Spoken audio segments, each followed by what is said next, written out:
साथियों, भारत की भावी पीढ़ी कैसी होगी, ये इस बात पर भी निर्भर करता है वो किससे प्रेरणा ले रही है।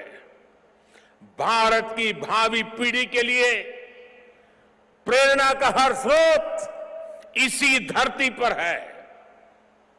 कहा जाता है कि हमारे देश भारत का नाम जिस बालक भारत के नाम पर पड़ा, वो सिंहों और दानवों तक संहार करके थकते नहीं थे। हम आज भी धर्म और भक्ति की बात करते हैं तो भक्तराज प्रहलाद को याद करते हैं। हम धैर्य और विवेक की बात करते हैं तो बालक ध्रुव का उदाहरण देते हैं। हम मृत्यु के देवता यमराज को भी अपने तप से प्रभावित कर लेने वाले नचिकेता को भी नमन करते हैं, जिस नेत्री नचिकेता ने बाल्यकाल में यमराज को पूछा था, व्हाट इज डेथ, मृत्यु क्या होता है। हम बाल राम के ज्ञान से लेकर उनके शौर्य तक, वशिष्ठ के आश्रम से लेकर विश्वामित्र के आश्रम तक, उनके जीवन में हम पग पग पर आदर्श देखते हैं। प्रभु राम के बेटे लवकुश की कहानी भी हर मां अपने बच्चों को सुनाती है। श्री कृष्ण भी हमें जब याद आते हैं तो सबसे पहले कान्हा की वो छवि याद आती है, जिनकी बंशी में प्रेम के स्वर भी है और वो बड़े बड़े राक्षसों का संहार भी करते हैं।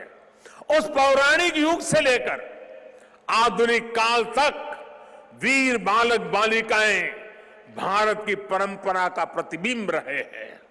लेकिन साथियों, आज एक सच्चाई भी मैं देश के सामने दोहराना चाहता हूं।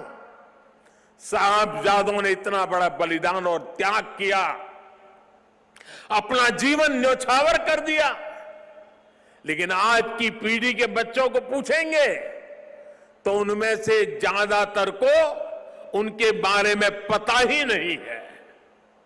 दुनिया के किसी देश में ऐसा नहीं होता है कि इतनी बड़ी शौर्य गाथा को इस तरह भुला दिया जाए।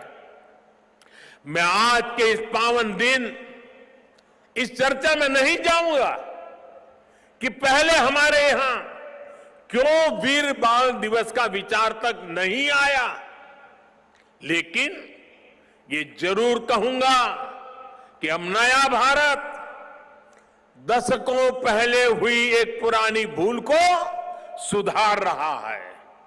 किसी भी राष्ट्र की पहचान उसके सिद्धांतों, मूल्यों और आदर्शों से होती है। हमने इतिहास में देखा है, जब किसी राष्ट्र के मूल्य बदल जाते हैं तो कुछ ही समय में उसका भविष्य भी बदल जाता है।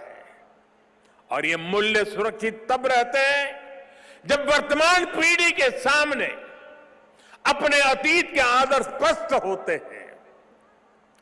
युवा पीढ़ी को आगे बढ़ने के लिए हमेशा रोल मॉडल्स की जरूरत होती है। युवा पीढ़ी को सीखने और प्रेरणा लेने के लिए महान व्यक्तित्व वाले नायक नायिकाओं की जरूरत होती है। और इसलिए ही हम श्री राम के आदर्शों में भी आस्था रखते हैं।